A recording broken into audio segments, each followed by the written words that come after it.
When we're trapping, it always seems like we're digging holes or moving dirt. So you're gonna have a variety of shovels and that sort of thing. So if you're digging a small hole, maybe in a dirt hole set, small shovel like this one happens to be kind of rounded, so you can stick it in the ground, twist it, pull out little plugs of dirt. You can manage this pretty good. It's got a nice T-handle on it. This is a very solid shovel. Another version of that same shovel for working in the a little bit deeper water, say, or digging deeper holes in the bank would be something like this. We talked about safety a little bit. Another good thing when you're walking the water is to have some sort of wading staff, and a shovel that's a little bit longer like this would work out good. Same deal with this shovel here. It's got a nice D handle on it. It gives you a good grip. When everything's wet, it's hard to hold on to. So any kind of shovel with a T or a D handle on it gives you good grip, and you can work the bank a little bit and won't have as much fatigue on yourself. Some of the dirt traps, the dirt trappers will use more of a hole in the ground, and you can, like I said, either dig a hole like this. If you don't want to work quite as hard, you can get something like this that you put in a drill, just auger a hole into the ground. If you don't want to deal with electronic batteries and still want to use the auger type system, there's hand augers, just kind of like the older tools. So you literally just screw it in the ground and you keep pulling the dirt out, and that'll give you a nice uniform hole. When you're setting your traps, you're going to need some sort of anchoring system, whether it be a re-rod stake, varying lengths depending on the soil conditions. Sometimes you're going to pound them straight in with a shorter stake. Sometimes you're going to cross the stake if it's a little bit sandier or wetter ground. There's a cable anchor, kind of like this. There's different versions. This happens to just be one brand that we had handy. You're going to pound that into the ground. When you give it a pull, that anchor turns sideways. Gives you a lot more holding power. The advantage of this over this is it's lightweight. They are a little hard to pull out of the ground, so you're going to need something to help pry them out of the ground. If you're going to be pounding stakes into the ground, you need some sort of hammer. This is just a simple sledgehammer. That's what you're going to use to run a driver like this into the ground. How that works on this type of earth anchor. Pound it into the ground, pull that back out, give that a little tug, and it'll set it back in there. So obviously you're going to need a hammer to drive stakes in the ground. The difference on this hammer here, there's a little digger on the back, kind of a claw, so you can pound your stake in, chop out a trap bed, scrape dirt, whatever you need to do. If you need to chop some sticks, you have a little bit of a sharp edge on there, similar to a hatchet or an axe. So pretty handy tool. They make some of these that have a bent out pipe on them that you can actually grab and dig holes with too, kind of a 3-in-1 type tool. That's a pretty handy item. This happens to be an S-hook tool. It's used to close and open S-hooks. Very helpful in the trap line. That's how we're connecting chains or connecting traps to anchors and that sort of thing. So that's a very helpful tool to have. Wire cutters or cable cutters are also almost a necessity. Anytime if you can't pull an anchor out, or if you have to cut wire, if you're gonna be using snares, you're definitely going to want to have the cable cutters to help get the animals out of the sets and clean up after yourself a little bit. There's a lot of different versions. If you're going to use a lot of cable, a lot of wire, a good cutters is worth its weight in gold. Generally, you're not going to wear them out, you're going to lose them first. So you notice a lot of my stuff is painted orange or a bright color. That's by design so that you don't lose it out in the dry grasses. Wire is also always a necessity on the trap line, whether it's wiring things together that are broken or trying to anchor traps. This is just a little deal I did with tape. Wrap it around, you can pull the wire out of the middle of the coil. Keeps it from getting wrapped up in everything else. If you're going to be setting in dry dirt, the canine sets, the predator type sets, you're going to want some sort of dirt sifter so you can scrape dirt, sift out the big chunks, the grass, throw that away, and have a nice clean dirt pattern to pack around your traps. And we'll learn more about that in some of our other videos. This is called an underall. It's just one specific brand. There's a lot of different brands. Some people use cotton. Some people use different sorts of polyfill, like what you would use in sewing applications. That goes underneath the pan of a trap. And then there's also pan covers, whether it's screen or a mesh or wax paper, something to go over top of the pan of trap to keep the dirt from under the trap. As you're packing dirt around the traps, you don't want to go into the pan or the trap simply won't go off. It's always nice to have some sort of a bag. You don't have to have anything fancy. You could have something from your local store, or there are commercial products available as well to hold your different trapping lures and baits, all the different attractants that you use to get specific animals to specific locations. This is a tool bag, lots of different pouches. You can put everything in there. and it helps you be a little bit more efficient on the trap line. If you have your hammer, your cutters, S-hook tools, wire, sifter, shovels, all that stuff is in here. You can grab it and go when you need to make a set. This driver here is a little bit longer. If you're trapping in the water, you may want to use long re-rod stakes. Again, if you're carrying stuff or in a boat, it takes up a lot of weight. You can make these anchors any length you want. This happens to be 16, 18 inches. You can make them 3 or 4 feet long. The advantage of that, you can use a longer driver and drive them farther in the ground to get into solid ground. If you have a lot of silt on a river or a pond, anywhere where there's a lot of silt or very soft dirt, you can run something a little bit deeper and make sure that they're anchored very securely. Anytime you set a trap, you want to make sure that whatever you catch is not going to get away with your traps. We're going to talk a little bit about some of the traps that you can use when you're out in your trap line. The most inexpensive traps are snares or cable restraints. There's different kinds of cables. There's from 16th inch cable up to 8th inch cable, and a lot of different types, whether it's multi-strand or multi-strands of multi-strands, say a 1x19 or a 7x19 cable. There's different kinds of locks on the cables, the cable restraints or snares, as they're commonly referred to. Some are a little bit more complex. Some are very simple. This is a cam lock. Some are just a bent washer. But the purpose of the lock is to do just that. It'll close down and it doesn't open back up. So it'll hold the animal or restrain the animal until you're able to return. In Iowa, we have deer stops. It's something we need to make sure we have in our snares. It only allows them to close to a certain diameter. You go down your snare, there's a thing called a whammy. That will help hold the snare on wire and to help support the snare when it's set. And then you're going to have to anchor that snare, whether it's to a re-rod stake, to a cable anchor, to a tree, whatever it may be.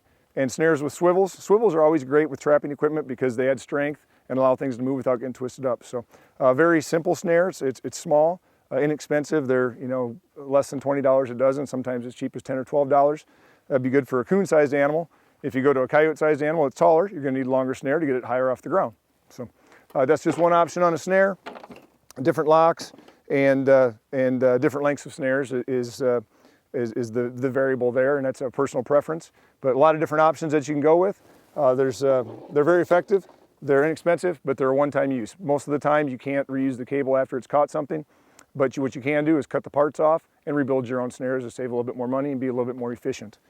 The next type of trap that we're going to use is a body gripping trap. There's different brands. This happens to be a 110 size trap. That's going to be for the mink and muskrat sized animals. These are kill type traps. You want to be very careful where you place them, making sure that they're not where you may have non-target catches that are that you're putting in danger. So that's a smaller animal size trap. Like I said, the muskrats and mink. They jump up to the next size. This is a 165 or 170 size trap. That's also usable for mink and muskrat in some aspects, but generally used for coon trapping, possums and skunks, that sort of size animal. The next one's a 220, 280. They just keep getting bigger as the number gets bigger, right? And then this is a 330. It's a very common trap. We talked a little bit about safety. All your conibears with 2 springs are going to have a safety latch on each spring. That keeps the springs, allows you to set both springs. On this trap, this is another thing that I failed to point out earlier, but it's a safety spring. So if this trap was inadvertently snapped, it's not going to go off. This is going to keep you safe. So you just don't want the traps around your fingers when you're trying to set them. So this size trap is a little bit bigger. This one needs to be set completely underwater. You can see the size. Generally designed for beavers and otters, and it will catch other animals that are underwater, but most effective for beavers and otters. So there's multitude of foothold type traps. You have the long spring traps, hence the name. They have long springs. You have coil spring traps. They have coils on them. You have underspring traps. The spring is underneath the trap. There's a bend, and when you pull this down, that's what gives the trap its firing power. The long spring traps are very easy to bed because they have a lot of surface area. Coil spring traps are generally a little bit faster, more compact. Most of the land trappers will use these, whereas water trappers generally use the long spring traps more frequently. But coil springs are very common. More of an older style trap, more modern, as in modern in the last not in the last decade, but the last century. You can replace these parts more easily. And the underspring is not something that's popular as much anymore. They're not as convenient to set. They have plenty of holding power. They're extremely effective, but the coil springs are a little less expensive to make than these, and the long springs are just a little bit more common. So the next thing you can look at on your foothold traps is the jaw type. This is just a standard closed jaw trap. It's closed here, standard thickness on the metal, whereas this trap is a little bit thicker jaw, more surface area on the pad, helps prevent any kind of paw damage. And then there's also laminated jaws, where you take the standard jaw, lay a piece of metal under it, and underneath of it, it gives you more surface area. It gives you more holding power on that type trap. You notice on this one, it has more of a square jaw. This is more rounded. Different companies, different brands, and personal preference all kind of come into play there. Another thing you can look at on the jaws is whether they're offset jaws, where there's a gap between them, the standard jaw, where they close tight together, or a rubber jaw, which was designed to lessen the blow and try not to cause damage. We use best management practices, and in association with some of the vets and input from those professionals on how to humanely trap these animals. And in some cases, if these traps aren't taken care of and well maintained, they're actually not as helpful as the standard trap. So just another option with the rubber jaw there. We also have dog-proof type traps, and there's a lot of different brands. Happen to have two different versions here. How they work, again, you're gonna have to anchor your trap. Anytime you can use multiple swivels, the better. It gives you more holding power. These traps, the animal has to reach down in, grab the trigger, and that's when they spring the trap. So they're generally designed for raccoon trapping. You can catch skunks and possums, we've seen that. But they're generally designed to trap raccoons, and they call them dog-proof because there's no way for a dog to get in there and get caught. We're going to talk a little bit about how to anchor your traps. Obviously, you've invested money in the traps. You want to keep them, and you don't want your animals to get away. You want them to be there when you return to your set. So the most common method is the re-rod stake. It's effective. They can pull out sometimes if they're too short or in sandy or muddy ground, and they're a little bit heavy. So we've developed some things over the years. This is the earth anchor. There's a million different kinds. Long story short, it's what we call a cable anchor. You're going to push it in the ground. They have a little bit more holding power. They're very, very lightweight. They're pretty inexpensive. Sometimes with the body gripping style traps, you want something that will hold the trap stable so that the animal can walk through it. This just happens to be one different brand. You adjust the height by however far you push it into the ground. So it's going to sit there just like that above the ground. You can kind of turn it this way and that way. You can change the angle on a hillside, that sort of thing. They make different types for different size traps. Put them in the water in front of holes wherever the animals may be. They're also they have different kinds of boxes or cubby type traps. This one's for mink. You put some sort of bait in the back. This holds the trap stable here. Run a re-rod stake through the hole in the back. That way nothing will take off with your trap. And the animal will go in there to get the trap or get the bait and get caught in the trap. So that's another good method. Something that they use mostly in western states. We don't really recommend it here in Iowa, particularly for young trappers, is a drag. And it's just that. If you're in really rocky ground or ground that won't be able to effectively hold a stake, you attach the trap on a chain to this drag. The drag will, when the animal gets caught, it'll move off, catch something, and it won't be right at the set location. It'll be somewhere nearby. Different sized drags for different sized animals, and different lengths of chains for different conditions. But effective. They're illegal to use in Iowa on snares or cable restraints, but they're effective on footholds, but definitely not something we recommend for new trappers. It'd be something more for a veteran trapper who's skilled in tracking and keeping track of where their animals go to. So again, make sure anytime you set a trap, even if you're trapping muskrats, that you anchor your trap for the biggest animal you may catch. So even though you're setting muskrat traps, you may catch a beaver, make sure that your set will hold a beaver. Well, anytime that you invest money in equipment, you want to take care of it, whether it's a car or tools. It's no different with trapping. So you're going to buy a new trap. It's going to have some oil on it. You want to wash it, get all that oil off of there, make the adjustments to the trap to make it function properly. After that, you're going to want to treat the trap with something. Tried and true method is to boil that trap, and this happens to be logwood dye. That'll change the color of the trap, helps inactivate any rust that's on it, and gives you good color. And then you can wax that trap. You boil the water, keep the wax on top, dip the trap through it. Kind of a tedious process. It's very effective. It'll maintain your traps for a long time, especially if you're using any kind of antifreeze or salt. You want to make sure that they're protected. If you don't want to do that, there's different kinds of dips And there's a variety difference. This one happens to be a black dye, there's brown. It really makes no difference on the color of the trap, it's just personal preference.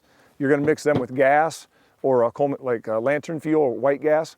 You do not want to use ethanol with them, it'll just turn into kind of a sludge and mess your traps. So when you get done, take a new trap. If you're gonna dip it or dye it, it's gonna look something like this. That's gonna protect it from the elements. Remember, your traps are sitting outside in the mud or in the elements for weeks on end. They're in the moisture in the ground. They may have antifreeze like a salt or something like that to keep the trap functioning in cold weather.